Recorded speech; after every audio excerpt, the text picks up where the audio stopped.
Good evening बच्चों, जैसा कि हम उम्मीद करते हैं आप लोग अच्छे से होंगे और आप जेई की तैयारी में लगे होंगे।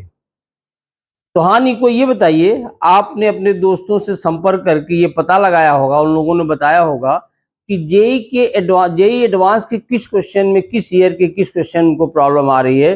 चलिए आज उसको देखते हैं। निको बताइए कि कौन सा प्रॉब्लम है। Good evening sir. सर, मैं और मेरे दोस्त कल जी एडवांस्ड के क्वेश्चंस को सॉल्व कर रहे थे, तभी हमें एक ऐसा क्वेश्चन मिला जिसे सॉल्व करने में हमें दिक्कत आ रही थी। सर, ये क्वेश्चन जी एडवांस्ड 2022 में आया था।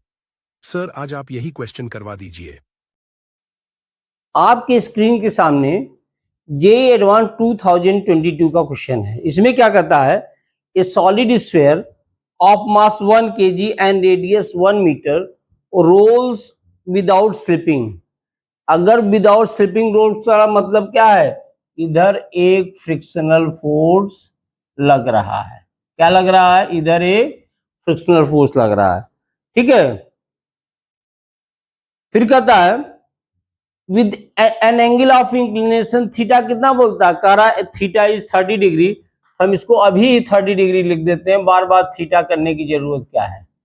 30 degree from the horizontal two forces, one of 1 Newton. आपकी स्क्रीन दिख रहा होगा, एक 1 न्यूटन का फोर्स इधर लग रहा है, एक 1 न्यूटन का फोर्स इधर लग रहा है।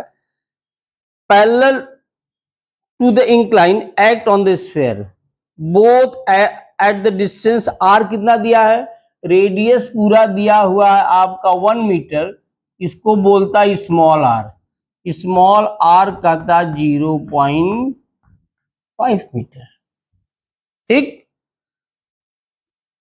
As shown in figure acceleration of sphere down the plane पूछता, जी दिया हुआ, जी इसने दे दिया है g इक्वल्स टू 10 मीटर पर सेकेंड स्क्वायर। कितना जी दिया? जी इसने आपको दे दिया 10 मीटर पर सेकेंड स्क्वायर। अब आप जाए इसको देखिए तो फोर्सेस को रिजॉल्व करिए। Weight will act vertically downward, normal reaction will act normal to the surface. mg sin theta, mg sin 30 will act from this point. करा कि नहीं करा? और अगर ये 30 डिग्री इसको आगे बढ़ा जाए, दिया जाए, ये 30 डिग्री हो गया, इस डायरेक्शन में हो गया mg cos 30, इधर आपने mg sin 30 लिख दिया है। इसमें पूछता है acceleration. You know that it is the case of pure rolling. तो आपको ये मालूम है, आप लिख सकते हैं acceleration a equals to R into alpha. अगर हम अल्फा निकालें तो हमारा काम हो जाएगा। अब हम क्या करते हैं, we are going to take the movement of force about, इसको क्या बोले, इसको बोल दे हम P। अगर इसके अबाउट हम मूवमेंट ऑफ फोर्स निकाले तो हमारा काम हो जाएगा। अब आप जरा ये देखिए, mg cos theta is passing through the line of action of force. ये लाइन ऑफ एक्शन है कहां से? जहां से फोर्स एक्ट कर रहा इस पॉइंट से, इसलिए इसके कारण टॉर्क क्या होगा? 0। नॉर्मल के कारण टॉर्क क्या होगा? 0। It is also passing through that point. बचेगा क्या? फ्रिक्शनल फोर्स के कारण 0 होगा, क्योंकि इसी पॉइंट के थ्रू पास कर रहा। तो आप जरा देखिए तो टोटल निकालिए। Total torque you can right, आपने क्या लिखा? mg cos 30 degree into 0। फिर आपने लिखा फ्रिक्शनल फोर्स इंटू 0। क्यों? वो line of action of force से ही पास हो रहा है ना। Normal reaction, it is also passing through this line of action of force, ये भी 0। अब बच क्या रहा, जरा ये देखिए, जो ये फोर्स लग रहा है ये आपको एंटी क्लॉकवाइज रोटेट कर रहा है, और ये दोनों फोर्स क्या लग रहे हैं? क्लॉकवाइज रोटेट कर रहे हैं। आप लिख सकते हैं प्लस mg sin 30, ये फोर्स है, and this one is the perpendicular distance. ये परपेंडिकुलर डिस्टेंस कितना है? जल्दी बताइए, इट इज द 0.5। फिर इस फोर्स की बात करिए, अगर ये देखिए ये इसको एंटी क्लॉकवाइज घुमा रहा, क्लॉकवाइज घुमा रहा, तो ये भी तो क्लॉकवाइज घुमा रहा है, so plus F into 0.5। Distance कितना है यहां से 0.5, लेकिन ये क्या है, it is trying to rotate in anti clockwise direction, इसको माइनस ले लेंगे, minus F into what, 1 metre radius हो गया, और ये उसके आधे पे तो कितना हो गया 1.5, और ये किसके बराबर होगा, it is equals to I alpha. अब बताइए ये जीरो, ये जीरो, ये जीरो, ये तो पूरा जीरो हो गया, तो you can write what, M G, mass कितना 1 kg, जी 10 दिया है, और साइन 30 इज 1/2, डिस्टेंस है 0.5। फिर यहां फोर्स कितना 1 न्यूटन, 0.5, यहां भी फोर्स 1 न्यूटन इंटू 1.5, किसके बराबर होगा, and you know the movement of inertia, जल्दी बोलिए, एक सॉलिड स्फीयर है, आपको ये मालूम है movement of inertia of A solid about solid sphere about an axis passing through the centre of mass along the diameter, ये कितना होता है 2/5 mr²।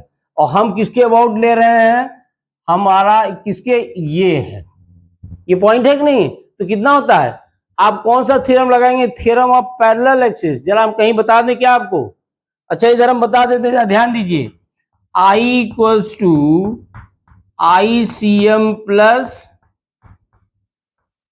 MA², ये आप पढ़े 11th में, आपने लिखा what is the movement of inertia about centre of mass, it is 2/5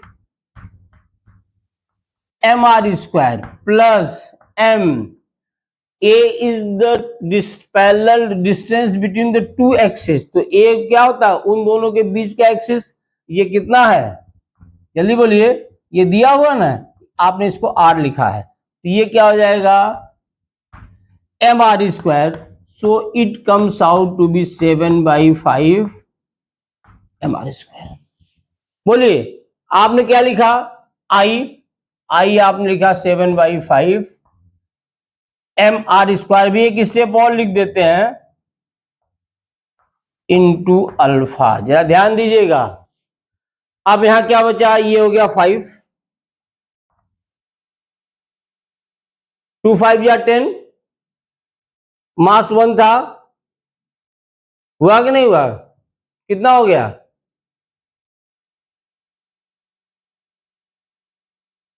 2.5, ये कितना हो गया 0.5, ये कितना हो गया 1.5, and it comes out to be 7/5, mass is 1 kg, radius is 1 मीटर² इंटू अल्फा। हुआ कि नहीं हुआ,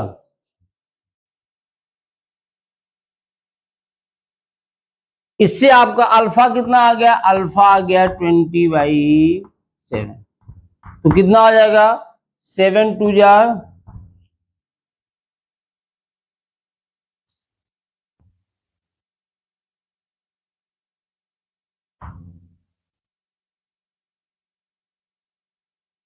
मतलब अल्फा कितना आ गया, अल्फा आ गया 2.86, अल्फा की यूनिट क्या होगी रेडियन पर सेकेंड स्क्वायर। लेकिन हमने शुरू में क्या लिखा, इस पे ध्यान दीजिए, A equals to R alpha, A equals to R alpha, what is the radius, here radius is 1, alpha is 2 point कितना हम लोग निकाला, यहां कहीं निकाला 2.86, so it can be written as 2.86 metre पर सेकेंड स्क्वायर। ये कितना आसान क्वेश्चन था, आपको मोमेंट ऑफ इनर्शिया मालूम होना चाहिए था, कि जैसे आप सॉलिड स्फीयर हो गया, हॉलो स्फीयर हो गया, सिलेंडर को हो गया, डिस्क का हो गया, ये सब मोमेंट ऑफ इनर्शिया, अगर इसी स्फीयर जगह एक डिस्क रोटेट कर देता तो आप उसका भी निकाल सकते थे, उसमें कोई दिक्कत नहीं थी। You have to follow the same procedure, इसको आप लोग नोट कर लीजिए।